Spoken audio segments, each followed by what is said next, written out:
UP में encounter हो और सवाल न उठे, ऐसे कैसे हो सकता है। बहराइच में पुलिस की गोली से 2 आरोपियों के घायल होने के बाद एनकाउंटर के नियमों की चर्चा हो रही है। अब एक फिर चर्चा हो रही कि आखिर कब पुलिसकर्मी गोली चला सकते हैं और गोली चलाने के लिए नियम क्या है। इसके साथ ही लोगों के मन में सवाल यह भी है कि आखिर पुलिसकर्मी को गोली चलाने से पहले सीनियर की परमिशन लेनी होती है या फिर वो अपनी परिस्थितियों के हिसाब से किसी के ऊपर गोली चला सकते हैं। तो आज हम बात करेंगे इसी मुद्दे पर। नमस्कार, मैं हूं दीपक द्विवेदी और आप देख रहे हैं हमारा डिजिटल प्लेटफॉर्म। तो जानते हैं कि आखिर पुलिसकर्मी के गोली चलाने से क्या नियम है और ये नियम क्यों हम आज बता रहे हैं, उसकी भी चर्चा कर लेते हैं। क्योंकि हाल ही में बहराइच में हुए राम गोपाल मिश्रा की हत्या के बाद, जिसकी दुर्गा विसर्जन के दौरान, दुर्गा मूर्ति के विसर्जन के दौरान हत्या कर दी गई थी, उसके आरोपियों पर एनकाउंटर हुआ था, उसी को लेकर के विपक्ष सवाल कर रहा है। तो बता दें कि पुलिसकर्मियों की ओर से कई मौकों पर गोली चलाई जा सकती है। पहला, पुलिस सेल्फ डिफेंस से लेकर शांति बनाए रखने के लिए कई बार हथियार का इस्तेमाल करती है।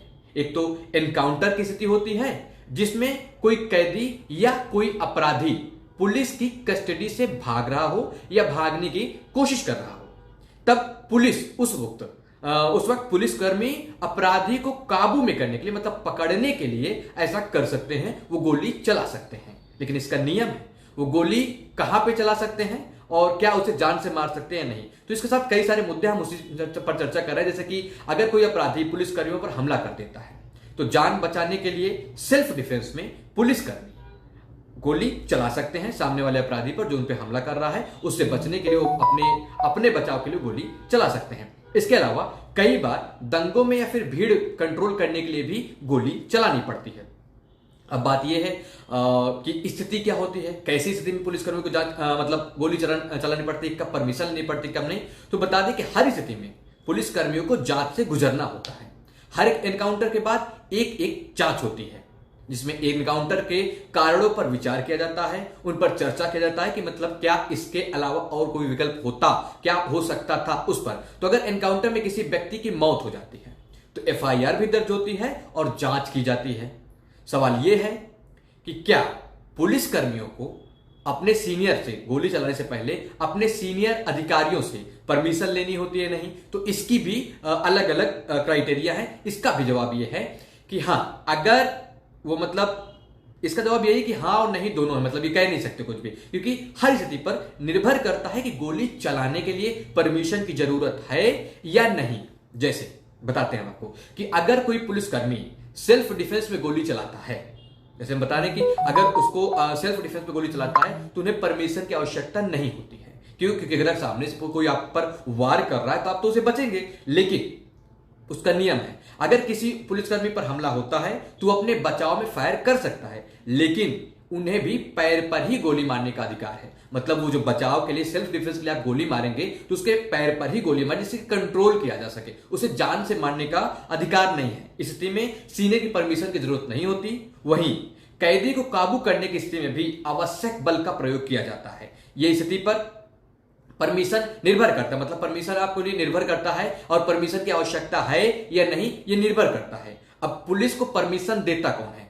क्योंकि हमेशा स्थिति को काबू में करने के लिए बल का प्रयोग नहीं कर सकते और कभी कभी करना पड़ता है। तो इसमें सबसे बड़ा सवाल यह उठता है कि परमिशन देता कौन है और ये परमिशन किससे लेने पड़ता है। तो अगर देखिए, अगर आप किसी को काबू करने की कोशिश कर रहे हैं या दंगा भीड़ में कानून व्यवस्था बनाए रखने के लिए गोली चलानी पड़ रही है, तो उसके लिए पहले आपको सीनियर आईपीएस अधिकारियों या फिर जो आपके डीएम आदि की परमिशन लेनी होती है। क्योंकि जिले का अधिकारी होता है, जहां भी की भी पुलिस होती है, वो अपने सीनियर जो वहां के एसपी और डीएम होते हैं उनसे परमिशन लेते हैं। जिन जगहों पर कमिश्नरेट लागू होता है वहां डीएम की जगह सीनियर पुलिस अधिकारी इसके परमिशन देते हैं। वो फैसला लेते हैं कि कहां पे गोली चलानी है और कहां पे नहीं। भीड़ की कंट्रोल की स्थिति में पुलिसकर्मियों को गोली चलाने से पहले बताना पड़ता है और सीनियर अधिकारियों की परमिशन लेनी होती है।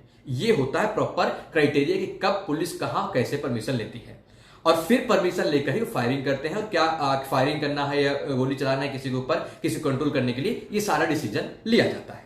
तो अब जवाब इसका यही है कि अगर वहां पे परमिशन, अगर गोली चली, बहराइच के जो 2 आरोपियों के ऊपर गोली चलाई गई, उनके पैर में गोली लगी है, जो अभी भर्ती भी हैं, जिनका इलाज चल रहा है, तो वहां पर ये साफ साफ बताया गया वहां के अधिकारियों के द्वारा कि पुलिस पर वो मतलब पिस्टल से फायर किया जिससे कि पुलिस पीछे हो जाए तो हम भाग जाएं, लेकिन वो जवाबी कार्रवाई में पुलिस ने गोली चलाई, उनके पैर पे गोली लगी और पैर पे गोली लगने के बाद उनको गिरफ्तार किया गया। इसको लेकर के उत्तर प्रदेश के विपक्ष के नेता है, सदन विपक्ष मतलब जो विधानसभा के नेता हैं, समाजवादी पार्टी के मुखिया अखिलेश यादव ने इसको इस मतलब एनकाउंटर को इसके पहले भी जो एनकाउंटर हुई जिसमें लोगों की जान भी गई है, इन सबको हत्या बताया है और हत्या बताकर ये कहा कि सरकार हत्या कर रही है, ये एनकाउंटर नहीं, एनकाउंटर की जो ये पूरी प्रक्रिया इसे बंद कर देना चाहिए।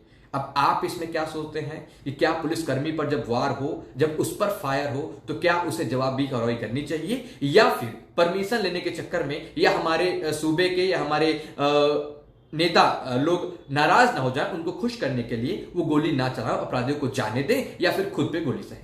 ये अब आप बताइए, कि आप कमेंट करके बताइए कि इस पे क्या सरकार की नीति, जो सरकार की पुलिस कर रहे हैं वो सही है, या जो विपक्ष के नेता कह रहे हैं वो सही है। बहुत बहुत धन्यवाद।